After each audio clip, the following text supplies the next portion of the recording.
Hey folks, Aaron here with Fleetistics, and today we're going to be talking specifically about the Go9 device. It is from Geotab, and we have been selling and supporting the Geotab system since the day the doors opened, actually, in 2000, 2001 timeframe. So over 23, 24 years now. It's been a long time. And this little device went from a passive device that was about the size of a salad plate down to what we see here, which is an OBD telematics, really a computer, right? It's not just a telematics device. And there's a lot that goes into this. The amount of engineering packed inside of this little platform is pretty incredible. And we're going to talk about some of that today. What are some of the pros and cons of this particular device and all the engineering that has gone into it over the last 2.5 decades. So the first thing to know and understand is this is a OBD plug-and-play device, so you can plug it straight into the OBD port. But what makes it special is the fact that there are actually all types of harnesses for all different types of vehicles. So if you don't want to put it straight in the OBD port, which you can do, you can just zip tie it right in place, which will work, and it works fine in a lot of installs. You can get a Y harness, or you can get a J bus harness, or you can get special harnesses for special types of trucks and whatever those things are. Over the years, the harness lineup has grown tremendously to suit all of the commercial vehicles that are out there. I mean, honestly, I don't even know a single vehicle that this won't work. And if for some reason there wasn't a regular harness for maybe a 1957 whatever, then you can actually get a harness that plugs on here, which allows you to wire it to the vehicle. You wouldn't get telematics and diagnostic information at that point, but you could still use it as a tracking device. So the question is, why would you want something like this over an OEM tracking device? Because almost every commercial truck nowadays is coming with a tracker pre-installed, and you can turn the service on.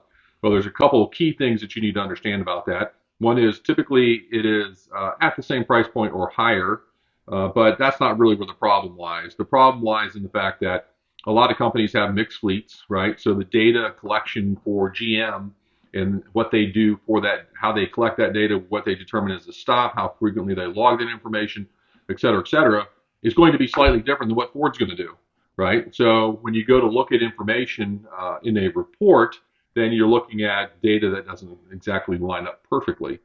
The other thing is when you have a problem, your GM vehicle's got to go to the GM dealer, and your Ford's got to go to the Ford dealer, and your Peterbilt's got to go back to Peterbilt. So you take it into the shop and you have that same wonderful experience that we all do. You take the vehicle, you drop it off, you leave it there for a day or two. The service manager doesn't know what to do with it because it's not a typical maintenance item that they have to deal with. Maybe they have to reset it. Maybe they got to update the firmware on it.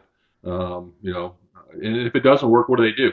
Right? They got to order a module, and that module's got to come in and replace. And then you got to go through the setup process through their portal, or you try to call their national help desk, and good luck with that.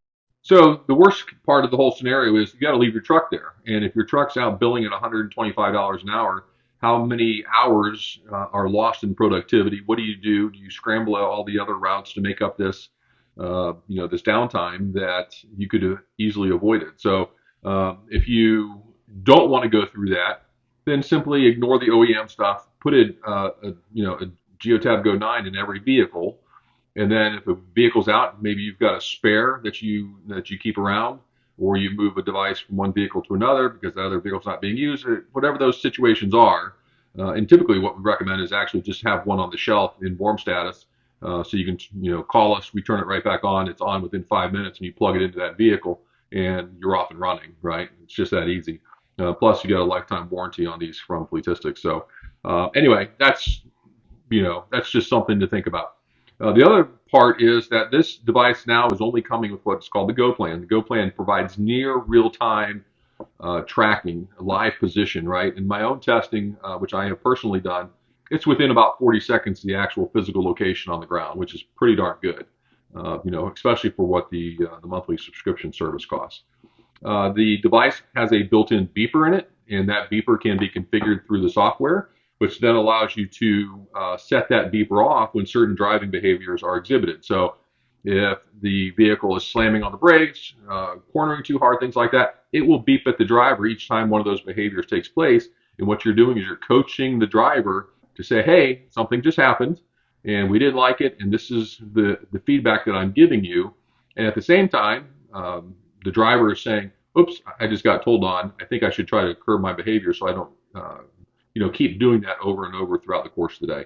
When I first got, actually before I got in this business in the mid 1990s, which kind of ages me, but um, I had one in my truck, and that was something that I was, the company I was with was an early adopter, and I never had anything to fear, but it always kept me aware, right? How long do I want to spend getting coffee or whatever the case is? And I'm working hard, so nothing wrong with that. It's just got to be aware of how long you're there and pay attention to what's going on. The other thing that this thing has is what's called collision detection, right? So if there is an accelerometer event that is hard enough, it can only be registered by an accident, or the high probability is only by an accident, right? And it takes that information and stores it in a separate memory, and you can offload that information as a collision report, which is automated through the platform.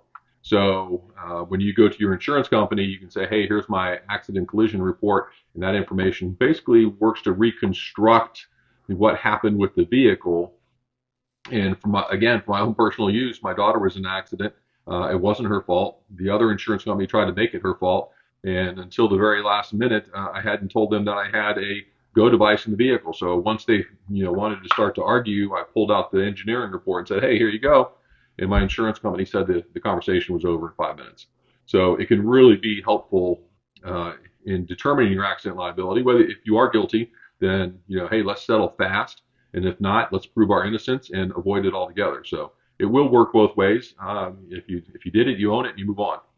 Next thing is that this has end-to-end cybersecurity, and that's important. In today's age of vehicle-to-vehicle or IoT device potential hacking or cyber threats, you don't want anything that can be injected through this device or any GPS device into your network, right, or into your fleet and cause problems throughout your fleet. So end-to-end security is an important aspect of that. It can get over-the-air updates, which is great. Something goes wrong, you need to change the setting. You go in there and you change the coaching setting, and then it transmits out to the device and it updates, and then it starts to work shortly after that. It is auto-calibrating, so when you first plug this device in, it goes through this short period of really learning what normal driving behavior is, and then it starts to build exceptions to that normal driving behavior to generate exceptions in the reporting platform, which is pretty slick. Two of the most important things that come out of these devices are battery health, right? Understanding, which vehicles, which buses are going to start in the morning, which ones aren't. So you could look at a battery health report before the school buses, get ready to go. Before the drivers come in, hey, we've got 2 buses in the field. Both of them are running below, 24 volts. We need to go out and change those batteries, right? So you get your maintenance crew, you go out there, you swap the batteries real quick, and those buses stay on route. You don't have to take them off route. You don't have to shuffle, the schedule and things like that. You avoid a lot of downstream issues because you were able to do something as simple as change a battery, which should take 5 minutes in a bus, right? And then if you look on the side of this, you'll see that there's actually a little port here, and that is what we call the iOx connector. And there's actually a series of hardware items that will attach into this, which gives you all kinds of flexibility to do other things. And it's really kind of crazy. I mean, you could do Bluetooth off of this.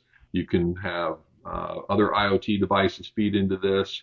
You can have an external speaker put into this. So you can then daisy chain those things together too. So you might get 2 or 3 things that you want to connect to the iOx connector and really build out a really custom solution. So, if this is something that you're looking for, give us a call at Fleetistics. Like I said, we've been selling and servicing these for 23 years now. We've got a very senior team. All of the people have been around a long, long time and do a great job on the platform. And we'd love to earn your business. So check us out at Fleetistics.com, and we hope to hear from you soon. Thank you.